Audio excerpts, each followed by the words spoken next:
श्री सीताराम जी।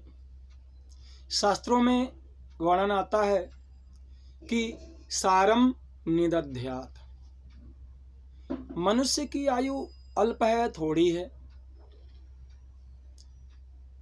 4 वेद हैं, 6 शास्त्र हैं, 18 पुराण हैं, 108 उपनिषद हैं और अन्यान्य धार्मिक ग्रंथ हैं, ऋषियों के वचन हैं, नीतियां हैं। एक बार भी उन सभी का अध्ययन कर पाना मनुष्य के लिए, पढ़ पाना असंभव है। तो इसीलिए जो सार तत्व है, उस सार तत्व को ग्रहण करने का निर्देश आता है ऋषि महर्षियों का। वेदों का की व्याख्या, वेदों का, क्योंकि वेद में सभी का अधिकार नहीं है। वेद अधिकार की बात करता है, सब वेद नहीं पढ़ सकते, यह शास्त्र की आज्ञा है। तो जिनका अधिकार वेद में है वही वेद पढ़ सकते हैं, परंतु वेद की जो भाषा है वह साधारण मनुष्य की समझ से परे है, बाहर है।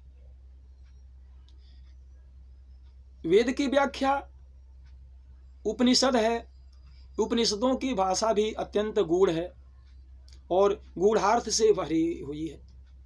वेदांत की भाषा गूढ़ार्थ से भरी हुई है, सब उसको नहीं समझ सकते।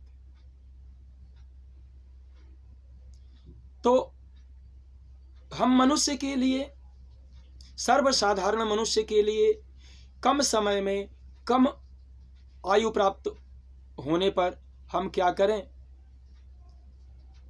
तो सबसे सुंदर और सबसे सरल ऋषियों ने, महर्षियों ने बताया। और हिंदू होने के नाते, और सबके लिए, केवल हिंदू के लिए नहीं, क्योंकि धर्म ग्रंथ ऋषियों ने सब मनुष्यों के लिए बनाए हैं, प्राणी मात्र के लिए कल्याणकारक हैं। परंतु विशेषतः हिंदुओं के लिए तो अवश्य ही इसका ज्ञान होना चाहिए और ज्ञान रखना भी चाहिए।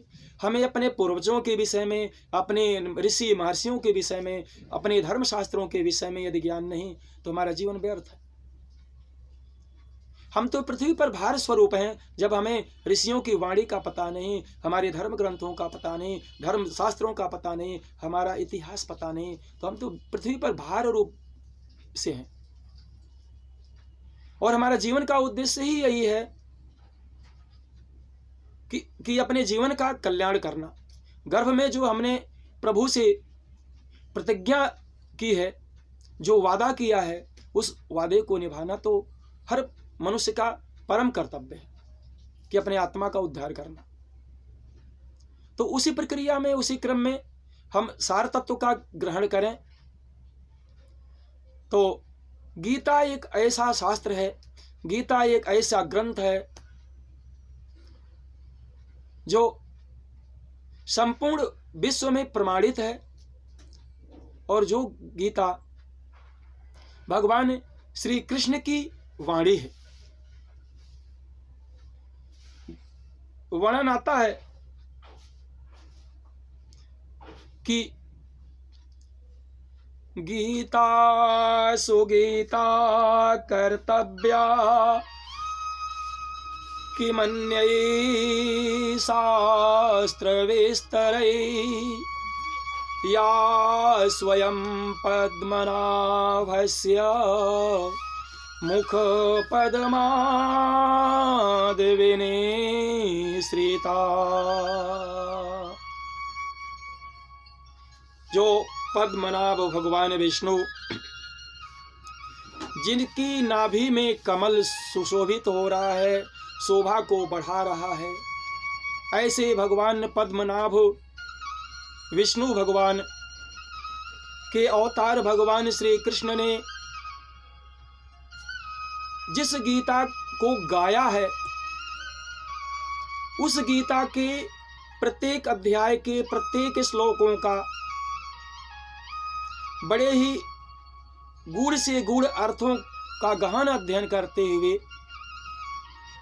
यदि हम उसका स्वाध्याय करें, मनन करें, अनुशीलन करें और जीवन में उन वाक्यों को, क्योंकि गीता के प्रत्येक वाक्य, प्रत्येक श्लोक ज्ञान से और उपदेश से भरा हुआ है। भगवान श्री कृष्ण ने युद्ध के बीच में अर्जुन को मोह होता है और गीता का उपदेश देते हैं और अर्जुन का मोह भ्रम दूर हो जाता है और अर्जुन अपने कर्तव्य पथ पर चलने के लिए तैयार हो जाता है।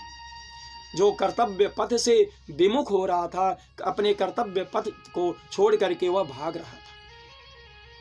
तो ऐसे जो गीता है, जो स्वयं भगवान श्री कृष्ण के द्वारा गाई हुई है, ऐसी गीता का गान करें, ऐसे गीता के श्लोकों का याद करके कंठस्थ करें और पाठ करें, उसके अर्थों का मनन करें।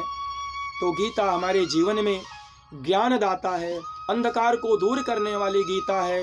इस गीता का श्रवण, मनन और अध्ययन और आचरण में उस गीता के श्लोकों को, उसके उपदेशों को अपने आचरण में लाएं।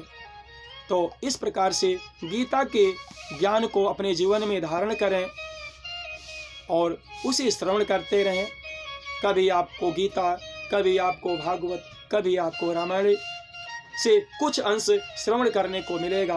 आप इसी प्रकार से सुनते रहें।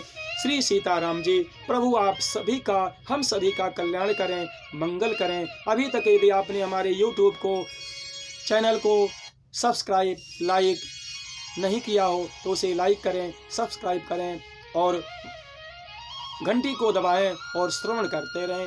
इन्हीं शब्दों के साथ अपनी वाणी को विराम। पुनः सभी को श्री सीताराम जी।